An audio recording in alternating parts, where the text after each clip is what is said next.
Today, we're here to answer one of the universe's big questions. Who's gonna win? Existence or Call of the Stones? Bum bum billy boo, it's the Wonders Historian. Hello! Greetings, Stone Seekers! Thank you for joining me for an ultimate battle showdown. Existence versus Call of the Stones. We are going to go 3 rounds of epic battle. Let's crack some boosters. So for the pack battle, we're going to have very simple rules. I am the judge, the jury, and the executioner.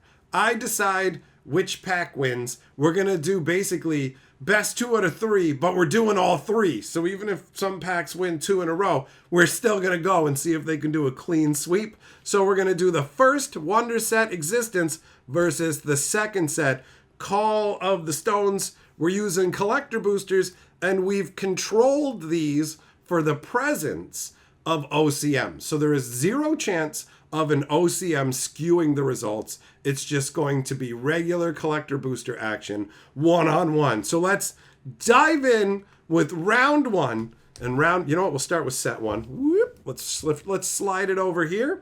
Now, the commons and uncommons don't matter. It's all going to be about the juicy goodness, okay? Oh, I always forget.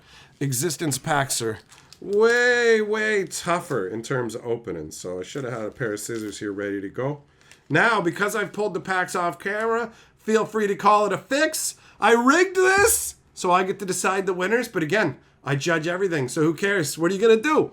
All right, let's get through. When we do the Existence packs, we do have to check for a Techno Historian in the commons. So, all right. Looks like we're not finding one of those there. Starting out, we've got foil commons. I doubt we're going to need to use those, maybe for tiebreakers. Oh, a foil mythic straight out the gates. Okay, Existence is coming in hard. All right, we got a Garrick Supreme, 9 cost, 7 power, tap action, put a -1 counter on each enemy wonder, banish all target player's cards in the abyss. And on battle, enemies in this realm with power less than this wonder's power get base power 0. What? That's so disgusting. So you put a -1 on all your opponent's dudes. You get rid of their entire abyss, so they have no more cards in their graveyard, basically. And then, when this guy attacks, anybody who's smaller than power 7 becomes base 0, and they will already have a -1 counter on them, because this puts 1 on every wonder your opponent has, and this affects all the ones in the same realm. So they will go to 0 power, and then because they have a -1 counter on them, they all die. So anybody smaller than this guy just straight up dies in combat. This is absolutely bonkers. A crazy strong start. It looks like Existence is probably going to be pulling out the win on this one. All right? And we got a token. That doesn't mean anything. All right, we got Staff of the Eldritch Tribesman, a 3-cost item that says whenever equipped wonder dies, return it from the abyss to target realm at end of round, and equipped wonder gets +2. So this is great with sack dudes. Anybody you want to have keep coming back. Very nice. Nice little addition to a Garrick Supreme. And that's it. Okay, so this pack has 1 foil mythic and an epic rare. That is definitely a strong start. Let us see what Call of the Stones is going to be able to do to compete with that, because that is definitely a strong start. Wasn't expecting it to be so crazy. All right, so first pack, Call of the Stones. Let's get the uncommons out of the way. So we've got Unbreakable Courage. This is not an auspicious start. This is a rare I have no faith in. I do not like this card, genuinely. It's a 4-cost spell. This round, wonders you control with cost 2 or less get Guardian +2. So all your guys who have low costs get the ability to get +2 power every time another dude shows up this turn. This feels very underwhelming, honestly. Being able to grow your smallest guys, big whoop. Is this going to make a big difference at the beginning? I don't know. Every time I see this card, I just kind of shrug and go, meh. So it looks like really rough start. Really rough start. Following it up with the Void-Driven Key, which is a 4-cost item. Sack it for free. This round, wonders with abilities have 0 power. This is actually pretty sweet. Anybody who has an ability drops to 0 power, that's got some real potential. And obviously would combo really well with this dude. putting a -1 on all your opponent's guys. You can just go boom. Anybody who has an ability on your side goes to 0 power. Oops, they all died. So not too shabby, but again, not strong enough to pull out the win. Oh, wait a minute now. We have got the mythic Petrian Stone. Okay, all right. Call the Stones is fighting back pretty hard because these stones are gross as hell. 0 cost, counts as a stone, so it's going to boost your energy every turn. It gives all your Petrian Wonders +1 power. It also got a link, so it reduces the cost of all your spells by 1 as well, right? Like this is very, very strong, and it is a mythic too, right? So, you know what? Let's look and see what else is in this pack. But this is going to be good. This is good. All right, we got a common. Who cares? Get that out of here. Foil common, foil uncommon, foil token, and then more commons. Okay, so for the first pack, it's really going to break down to really how much foil Agaric Supreme beats if it beats the stone and by how much. Because this is a classic foil mythic versus a non-foil mythic. But this is a more desirable mythic, right? So it is actually, this is kind of, I almost want to say it's a tie, but foil mythics do not show up very frequently. So I am going to say that Existence wins, but just barely. Now, I might be a little bit biased. Well, I mean, it doesn't matter. I can be as biased as I want. But I might be a little bit biased by the fact that I need this foil to complete my to help me complete my foil set of Existence. So that does add more points in its favor. I am going to give the first round to Existence, but just barely. And I am pretty stoked to get that Petrian Stone because I did not have one until now. So that is a sweet score. So we're going to switch up the order, and this time we're going to let Call the Stones go first, and we'll have Existence come in second for the second battle. All right? That was epic. Let's see. That might have been the biggest juice, though. We might have smaller battles going forwards. We'll have to wait and see. So let's get the uncommons out of the way. All right, we got Galaxis Wave Traveler, which is a rare 4-cost 1-power dude. Ascend for each odd-numbered realm. Put 2+1/+1 counters on target realm you control there. So on the 7th round, you're going to get to go ahead and put counters on guys in 1, 3, 5, and 7. So 4 different wonders are going to get a bonus of +2. Is that enough?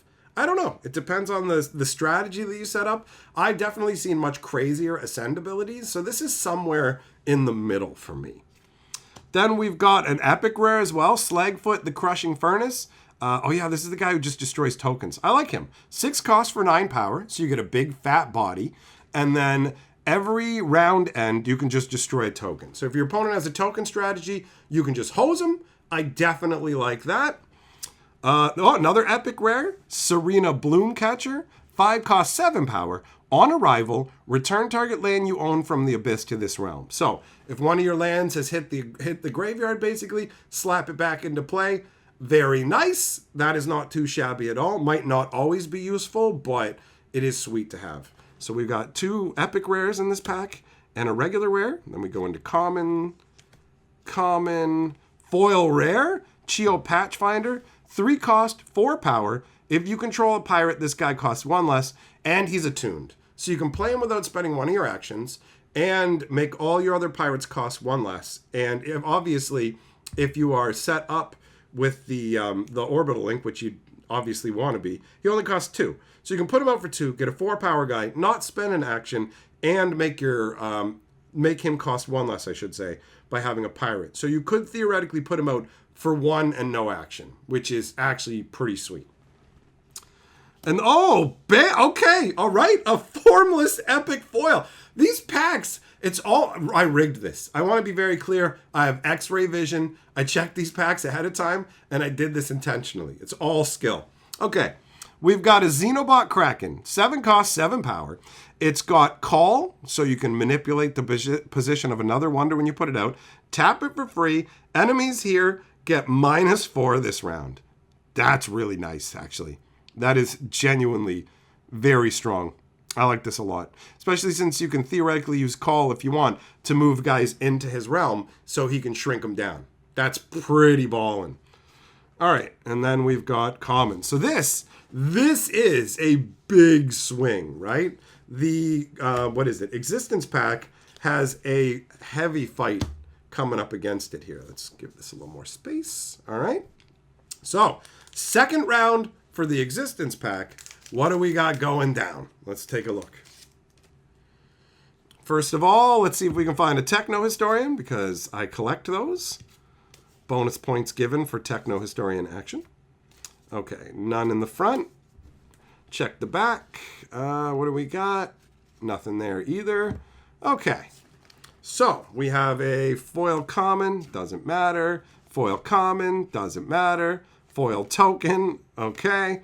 Then we've got Frostfire Citadel, epic rare. This is a land that has Kingdom 3.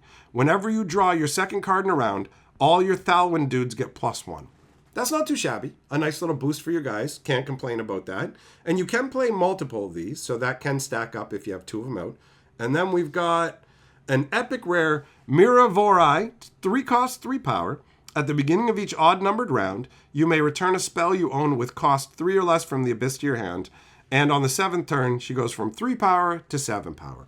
Not too shabby, but obviously, when you compare these two piles, we know who takes it for round 2. This actually works out really well because now it makes it neck and neck. It's time for the grudge match. The final pack of existence versus the final pack of Call of the Stones. Since we're swapping it up, existence goes first this time, and then Call of the Stones will get their chance. Because that was a clean sweep on that second round there. Okay, come on, Techno Historian. Let's go. Let's go. Okay. There isn't one at the front. And at the back, we've got... Okay, no Techno Historian action. Maybe in the foils.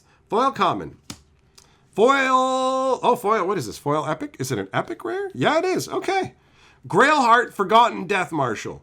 4 cost, 4 power, eternal. You may banish a random card in target player's hand. There's not that many cards that mess with people's hands, and hitting a card at random is definitely a lot stronger than when your opponent gets to pick. So, not too shabby, and scoring a foil epic rare is a good bit of power in this battle. And we got a foil token.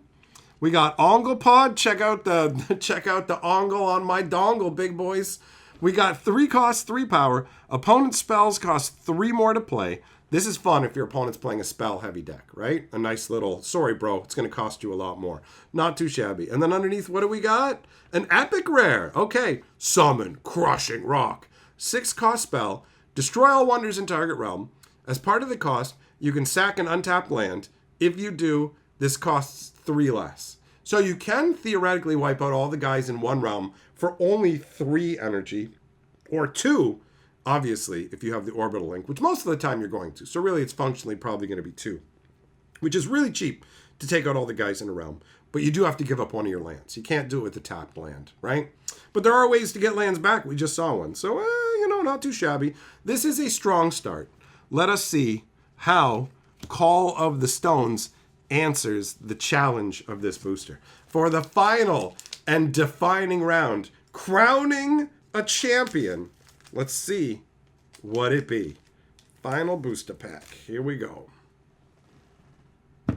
Okay, we get the uncommons out of here. We've got a plasma tank. And this one is a 5-cost item that says on round end, you can put 2 -1 counters on target wonder. That's anywhere. Doesn't have to be in the same realm as this. Not too shabby. Not the craziest. Not the worst. Somewhere in the middle. Then we've got Rin Striker. I like this one. 5 cost, 5 power. When you play her, if you played any items this round, you draw a card. But Heart of a Legend. So if you already have a legendary out, you're actually going to get to draw 2 cards. And considering I have a Heliosynth item heavy deck, this is a very attractive ability. And she's not even legendary, so you can run multiples of her, which is very nice. Then we've got an epic rare. This is Autumn's Light, 2 cost. Whenever an enemy battles in target realm this round, nullify that enemy this round. So a great way to hose your opponent if they plan on attacking you, or if you plan on attacking them. Very simple, straightforward, but useful. And then we've got a foil common. Oh! You kidding me? No way. No way. A foil Petronian Formless? Are you kidding? I opened 3 packs. 3 packs. And I got 2 of the mythic Petronian stones. 1 in foil. This is ridiculous. Genuinely ridiculous. This is busted. Obviously, I don't need to talk about what this card does because we already cracked one. But damn, man, are you kidding me? These are some of the most desirable cards in the set, hands down. There's one for all 6 orbitals. Obviously, you want to have one of each, right? Like, this is super gross. That's amazing. Okay, then we got a foil token and then some commons. So, I mean, obviously, we know who wins, right? I was going to say, before we revealed the foils, I was going to say, this pack's going to need to bring some big, beefy foil action to pull out the win. But it did. Call of the Stones has won this pack battle, and specifically by using the power of the stones itself. Like, where's the other stone? That's so crazy. I was not expecting this at all, man. What great packs to choose for this. It really did work out well. I thought maybe, you might start out with some juicy packs and then it'll get kind of like whatever. Because this is the first time trying this concept with this pack battle action. But I gotta say, I found this to be pretty exciting. So, that wraps up the pack battle. Call of the Stones has been crowned. I'm going to wear a crown for this. Has been crowned the winner. And so have I with these pulls. This is an epic win. That's amazing.